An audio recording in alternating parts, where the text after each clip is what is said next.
저 말인가요? 내 이름은 종타쿠 오덕이죠. 우리 종대 여러분, 오늘 하루 어떠셨나요? 오늘은 인기 애니메이션 귀멸의 칼날의 귀칼 작가를 보내게 된다면 어떻게지 대한 가상 시나리오 3부입니다. 이 영상에는 원작의 스포일러와 개인적인 견해가 있으니 그 점 유의하시기 바랍니다. 大丈夫ですか? 그럼 시작해볼까요? 저번 영상에서는 악어 작가 랭고 큐조로와 이구로 오바나이가 되어 처절한 인생을 경험한 뒤 교메이가 되는 것까지 전개했었죠. 저번 영상을 보지 않으신 분들은 보고 오신 게 이 영상을 이해하고 즐기는 데 소홀하니 보고 오는 것 추천드리고요. 이 가상 시나리오 콘텐츠는 원작의 고증을 철저히 따라가는 매끄러운 진행되지 않기 때문에 어느 정도의 설정으로나 능력치 보정은 이해해주셨으면 좋겠습니다. 그럼 오늘의 가상 시나리오 시작하겠습니다. 이번에는 교메이가 되어버린 악어 작가. 앞이 아무것도 보이지 않아 당황했고 앞을 더듬더듬대면서 일어났죠. 원작 속 교메이는 태어난 지 얼마 되지 않아 열병을 앓았고 그로 인해 시력을 상실해 맹인으로 살게 되었는데 어릴 적부터 눈이 보이지 않았던 교메이는 다른 감각이 자연스럽게 발달하게 되었고 주변의 소리로 사물을 인식하며 정상적인 생활이 가능했었습니다. 하지만 악어 작가는 그러한 과정이 없이 바로 교메이의 몸에 들어가다 보니 교메이가 느끼는 감각이라는 게 바로 느껴지지 않았고 엄청나게 헤매일 수밖에 없었죠. 악어 작가는 내심 귀할 때 주들 중 최강의 전력으로 설정해놓은 교메이가 되었음에 그나마 좀 편하려나 싶었지만 이미 앞이 안 보인다는 것에 험난한 난이도가 예상이 되었습니다. 그나마 조금 시간이 지나자 더듬더듬 걸어다닐 수는 있었는데 교메이가 거둔 아이들은 교메이가 갑자기 더듬더듬거리자 불안감에 사로잡히게 되었죠. 지금껏 별 문제 없이 자신들을 케어해주다가 몸이 안 좋아졌는지 헤매는 모습을 보이니 든든한 보호자를 잃은 느낌이었습니다.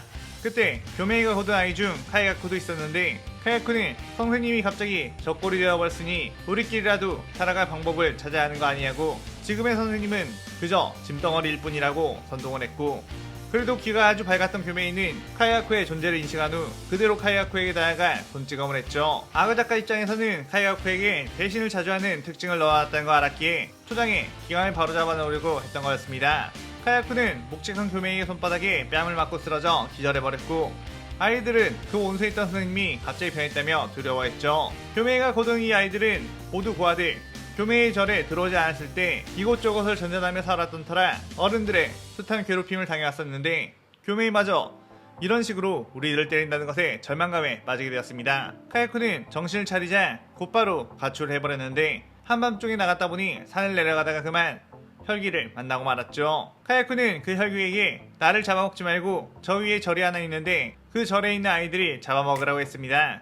그의 그 혈귀는 그곳은 내가 싫어하는 등꽃향이 피어져 있어서 다가갈 수가 없다고 했고 카야쿠는 내가 그 향을 꺼트리면 되는 거 아니냐고 그 혈귀를 부추겼죠. 한편 교메이는 앞으로 어떻게 해야 할지 고민하고 있다가 일단 카야쿠를 배신하지 못하도록 손을 써놓을까 라는 생각을 했는데 밖에서는 아이들의 비명소리가 들렸고 교메이는 벌써 혈귀가 들어온가 싶어 황급히 소리를 향해 뛰어갔습니다. 하지만 이미 아이들의 신음소리만이 들렸고 혈귀는 어디에 있는지 분간할 수 없었는데 순간 자신의 허벅지에 혈귀의 이빨이 박히는 느낌이 들었고 교메이는 고통에 비명을 지르며 허벅지를 물고 있는 혈귀를 주먹으로 때려 날려버렸죠. 그러자 그 혈귀는 인간 주제에 꽤나 힘이 강하구나 라고 하며 다시 덤벼들었고 둘은 치열한 난투를 벌이게 되었습니다. 원작 속 교메이는 혈귀와 맞붙었을 때 혈귀가 어디에 있는지 감각으로 느꼈기 때문에 압도하며 배죽일 수 있었지만 지금의 악어 작가는 교메이가 된 지 얼마 되지 않아 그 감각을 깨어내지 못했고 혈기가 보이지 않으니 그저 마구잡이로 주먹을 휘두를 수밖에 없었죠. 하지만 근육질이 아니더라도 피지컬 하나는 타고난 교메이였기에 막 휘두르는 주먹으로도 그 혈기를 배죽일 수 있었습니다. 그렇지만 교메이 역시 다리 쪽에 심각한 부상을 입게 되었고 피를 많이 흘려 쓰러지게 되었죠. 몇 시간 뒤 정신을 차린 교메이 당신을 아이들을 살해한 죄로 체포하겠다 라는 목소리와 함께 수많은 경찰들이 교메이를 둘러싸았고 교메이는 나는 아이들을 죽이지 않았다고 했지만 이곳에 당신 말고 누가 이 아이들에게 이런 짓을 할 사람이 있느냐고 그대로 끌고 가 감옥에 쳐넣었습니다. 그리고 어젯밤 마구 날뛰고 있는 교메이의 모습을 봤다는 사회의 증언은 확실한 증거가 되었죠. 교메이는 억울했지만 자신이 어차피 이렇게 정리를 해놓았다 보니 탓할 사람도 본인이었고 곧 있으면 우베야시키 당교사 찾아와 이곳에서 꺼내줄 테니까 큰 걱정은 하지 않았죠. 그렇게 교메이는 아이들을 여러 죽인 죄로 사형을 선고받게 되었고 사형수로 복역을 하고 있던 중 사형 집행을 하루 앞둔 날 마침내 우베야시키 당주가 찾아오게 되었습니다. 교메이는 드디어 여기서 풀려나는구나 라며 기뻐했고 그와 면담을 하게 되었죠. 우베야시키 당주는 교메이에게 혹시 그날 있었던 일에 대해서 자세히 말해줄 수 있느냐고 물었고 교메이는 다 혈기의 습격 때문이었다고 설명을 했죠. 그의 우베야시키 당주는 나는 혈기의 존재를 믿으며 당신의 말도 믿을 수 있다고 했고, 하지만 이곳에서 풀어줄 수 있는 힘이 없으니 억울하겠지만 그래도 한 명이라도 당신의 말을 믿어주는 사람이 있었다는 걸로 만족하고 떠나라고 하며 그 자리를 일어났습니다. 교메이는 이게 무슨? 나를 꺼내주려고 온 게 아니냐며 소리쳤는데 우베야키 당주는 그저 미안하다고 말하며 떠나게 되었죠. 우베야키 당주는 만약 교메이가 귀할대로서 쓸모가 있는 사람이었다면 자신의 세력을 총동원해서라도 교메이를 꺼냈을 테지만, 교메이는 혈기와의 싸움에서 얻은 부상, 다리를 계속해서 절었기 때문에 귀할대 검사로서 써먹을 수 없겠다는 판단을 했던 거였습니다. 그렇게 교메이는 그 다음날 교소형에 처하게 되었고, 악어 작가는 엄청난 고통 속에서 또 이번 생을 마감하게 되었죠. 악어 작가는 이제 드디어 끝났나 싶었는데, 이봐, 뭐하고 있는 거야? 빨리 이 산에 있는 혈기들을 잡아야 하지. 너 적당한 혈기 잡아서 출세하고 싶다며? 그런데 너 이름이 뭐였더라? 라는 소리가 들렸습니다. 악어 작가는 이번에는 또 누구로 빙의된 거지? 라며 주변을 둘러봤고, 자신의 허리춤에 일륜도가 있길래 칼에 비친 자신의 얼굴을 봤죠. 악어 작가는 화들짝 놀라며 얘는 내가 이름을 안 줘줬었는데? 라며 당황했고, 그가 바로 많은 귀칼 독자들에게 큐브 스테이크 선배라고 불리우는 극 캐릭이라는 걸 알게 되었습니다.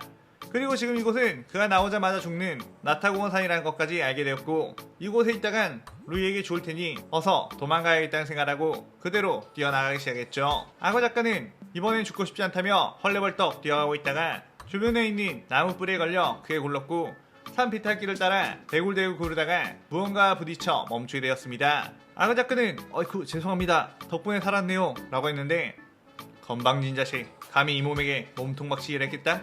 라는 분노의 목소리가 들렸죠.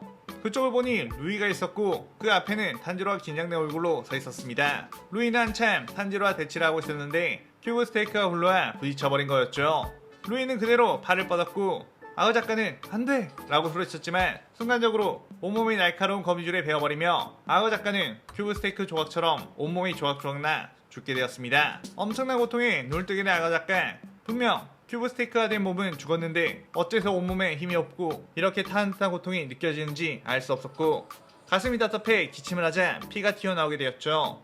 그러자 괜찮으시냐고 아마네가 뛰어와 물수건을 줬습니다. 악어 작가는 자신의 몸을 보니 온몸에 피부병이 퍼져 있었고, 주변은 아주 고급진 가구가 가득해 보였기에 자신이 귀할대 당주인 우베야시키 카가야가 되었다는 걸 알았죠.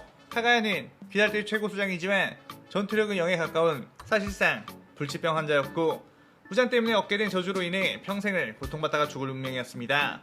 카가야는 조상들이 쌓아놓은 부 덕분에 안락함을 누릴 수도 있었겠지만 음식을 먹어도 전혀 맛을 느끼지 못했고, 먹는 즉시 다 토해버리게 되었으며, 아무리 좋은 옷감의 옷이나 침구류를 사용해도 몸의 피부병 때문에 스치기만 해도 칼에 베이는 것 같았죠.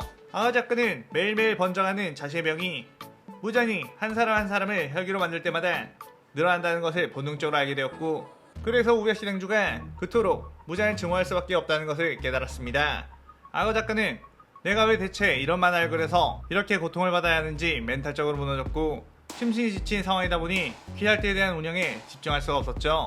그동안 우베야시키 역대 당주들은 이 고통을 못 견뎌 자살하는 경우도 많았기에 병이 악화된 상태에서의 삶이란 악어 작가에게 최악의 고통 중 하나였죠. 그렇게 예민한 상태에서 미래의 결말을 알고 있다 보니 정기 주합회의에서도 주들에게 어차피 지금 상태로는 무장을 못 죽인다며 절망을 심어줬고, 주들은 정신적 지주였던 상주가 저런 식으로 변했다 보니 사기를 이뤄가기 시작했죠.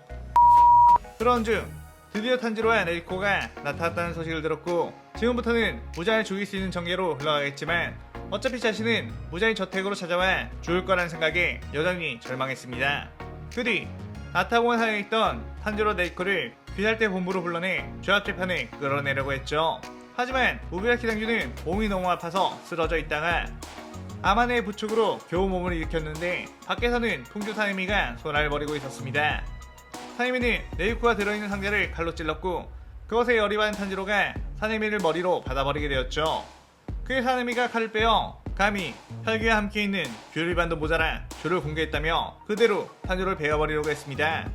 그때 우베야시키 당주는 그만두라고 말렸지만, 사네미는 맨날 뒤에 숨어있기만 하는 당신은 그냥 잠자코 보기나 하라며 탄지로를 단칼에 베어버렸죠. 원작과 달리 사네미에게 지금의 우베야시키 당주의 말은 전혀 영향력이 없었는데, 악어 작가는 맨날 아프다며 방에만 틀어박혀있던 터라 주들이 사실상 귀살대의 모든 운영을 해왔던 거였고, 우베야키 당규는 그저 돈을 대는 물주의 역할이 되어버린 지 꽤 되었었습니다. 우베야키 당규는 그만두라고 소리를 계속 쳐봤지만 타이미는 그대로 나무 상자 안에 있는 네이코를 꺼내 일륜도로 베어버렸죠. 우베야키 당규는 유일한 귀칼 생하는 희망인 카마도 남매가 그렇게 쓰러지자 이제 전부 다 끝이라며 쓰러졌고 계속되는 병의 악화로 고통을 받게 되었습니다. 차라리 빨리 무장이 와서 자폭이라도 하고 싶었지만 아무리 기다려도 부자는 우베야키 저택에 찾아오지 않았고 생각해보니 네이코가 없으니 부자는 굳이 귀할 때를 습격하러 올 필요가 없다는 걸 깨달았죠. 그렇게 야가 작가는 피를 토하면서 죽어갔고 이 세계관에는 왜 이렇게 난이도가 높은 캐릭터밖에 없냐며 다음번에는 그나마 난이도가 쉬운 미치를 해야 되면 좋겠다고 기도를 했습니다. 그렇게 죽음이 목을 억제였고 다시 한번 살아난 기분으로 눈을 떴는데 눈을 뜨자마자 우당탕탕 소란이 들려왔고 이번엔 또 뭐냐며 몸을 이렇게 세웠는데 게냐가 형 아빠가 또 엄마를 때리고 있어 라고 하며 이 시나리오 3부가 끝이 나게 되죠. 이번 시나리오에서도 역시나 악어 작가를 고통 속에 빠지게 했는데 사실 악어 작가를 개인적으로 너무 싫어하는 거 아니냐는 댓글이 보여서 해명을 해봅니다. 사실 악어 작가를 굉장히 좋아합니다. 귀멸의 칼날이라는 작품을 만들어준 고마운 분이잖아요. 하지만 그것과는 별개로 악어 작가를 가상으로라도 그냥 괴롭히고 싶네요. 왠지는 잘 모르겠네요. 오늘의 가상 시나리오에 대한 감상평 많이 남기고 다음 시나리오 4부도 많은 기대 부탁드려요. 오늘 영상 즐겁게 보셨다면 구독, 좋아요, 알림 설정 누르는 거 잊지 마시고요. 그럼 오늘은 이만 사요나라.さようなら。